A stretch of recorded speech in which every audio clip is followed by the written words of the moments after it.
Good evening. Tonight, I can report to the American people and to the world that the United States has conducted an operation that killed Osama Bin Laden, the leader of al-Qaeda, and a terrorist who's responsible for the murder of thousands of innocent men, women, and children. It was nearly 10 years ago that a bright September day was darkened by the worst attack on the American people in our history. The images of 9/11 are seared into our national memory. Hijacked planes cutting through a cloudless September sky, the Twin Towers collapsing to the ground, black smoke billowing up from the Pentagon, the wreckage of Flight 93 in Shanksville, Pennsylvania, where the actions of heroic citizens saved even more heartbreak and destruction. And yet we know that the worst images are those that were unseen to the world. The empty seat at the dinner table, children who were forced to grow up without their mother or their father, parents who would never know the feeling of their child's embrace, nearly 3,000 citizens taken from us, leaving a gaping hole in our hearts. On September 11th, 2001, in our time of grief, the American people came together. We offered our neighbors a hand, and we offered the wounded our blood. We reaffirmed our ties to each other and our love of community and country. On that day, no matter where we came from, what God we prayed to, or what race or ethnicity we were united as one American family. We were also united in our resolve to protect our nation and to bring those who committed this vicious attack to justice. We quickly learned that the 9/11 attacks were carried out by al-Qaeda, an organization headed by Osama Bin Laden, which had openly declared war on the United States and was committed to killing innocents in our country and around the globe. And so we went to war against al-Qaeda to protect our citizens, our friends, and our allies. Over the last 10 years, thanks to the tireless and heroic work of our military and our counterterrorism professionals, we've made great strides in that effort. We've disrupted terrorist attacks and strengthened our homeland defense. In Afghanistan, we removed the Taliban government, which had given bin Laden and al-Qaeda safe haven and support. And around the globe, we worked with our friends and allies to capture or kill scores of al-Qaeda terrorists, including several who were a part of the 9/11 plot. Yet Osama bin Laden avoided capture and escaped across the Afghan border into Pakistan. Meanwhile, al-Qaeda continued to operate from along that border and operate through its affiliates across the world. And so shortly after taking office, I directed Leon Panetta, the director of the CIA, to make the killing or capture of bin Laden the top priority of our war against al-Qaeda, even as we continued our broader efforts to disrupt, dismantle, and defeat his network. Then, last August, after years of painstaking work by our intelligence community, I was briefed on a possible lead to bin Laden. It was far from certain, and it took many months to run this thread to ground. I met repeatedly with my national security team as we developed more information about the possibility that we had located bin Laden hiding within a compound deep inside Pakistan.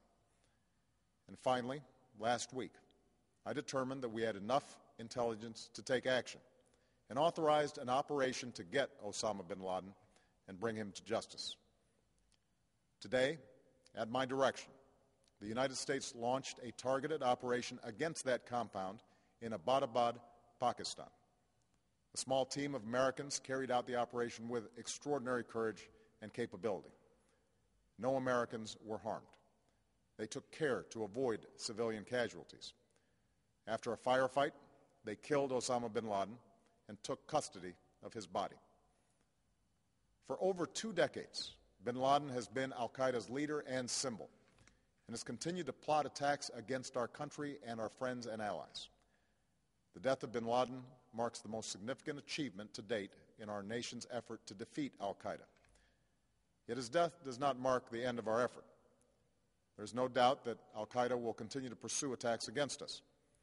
We must and we will remain vigilant at home and abroad. As we do, we must also reaffirm that the United States is not and never will be at war with Islam. I've made clear, just as President Bush did shortly after 9/11, that our war is not against Islam. Bin Laden was not a Muslim leader. He was a mass murderer of Muslims. Indeed, al-Qaeda has slaughtered scores of Muslims in many countries, including our own. So his demise should be welcomed by all who believe in peace and human dignity. Over the years, I've repeatedly made clear that we would take action within Pakistan if we knew where bin Laden was. That is what we've done.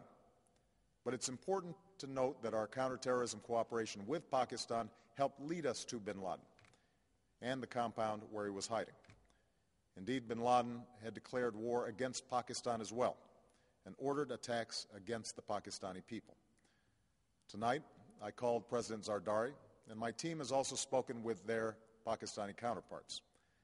They agree that this is a good and historic day for both of our nations.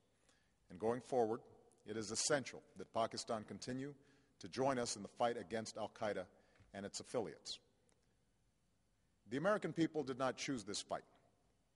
It came to our shores and started with the senseless slaughter of our citizens.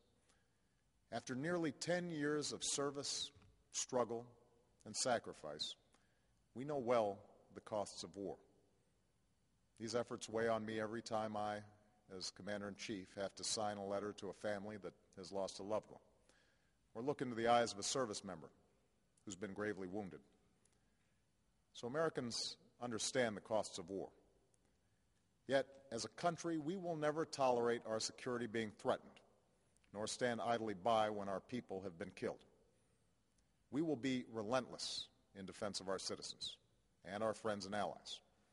We will be true to the values that make us who we are. And on nights like this one, we can say to those families who have lost loved ones to al-Qaeda's terror, justice has been done. Tonight, we give thanks to the countless intelligence and counterterrorism professionals who've worked tirelessly to achieve this outcome. The American people do not see their work nor know their names, but tonight they feel the satisfaction of their work and the result of their pursuit of justice. We give thanks for the men who carried out this operation, for they exemplify the professionalism, patriotism, and unparalleled courage of those who serve our country. And they are part of a generation that has borne the heaviest share of the burden since that September day. Finally, let me say to the families who lost loved ones on 9/11 that we have never forgotten your loss, nor wavered in our commitment to see that we do whatever it takes to prevent another attack on our shores. And tonight, let us think back to the sense of unity that prevailed on 9/11. I know that it has at times frayed, yet today's achievement is a testament to the greatness of our country and the determination of the American people. The cause of securing our country is not complete, but tonight we are once again reminded that America can do whatever we set our mind to. That is the story of our history. Whether it's the pursuit of prosperity for our people or the struggle for equality for all our citizens, our commitment to stand up for our values abroad, and our sacrifices to make the world a safer place. Let us remember that we can do these things not just because of wealth or power, but because of who we are. One nation, under God, indivisible, with liberty and justice for all. Thank you. May God bless you. And may God bless the United States of America.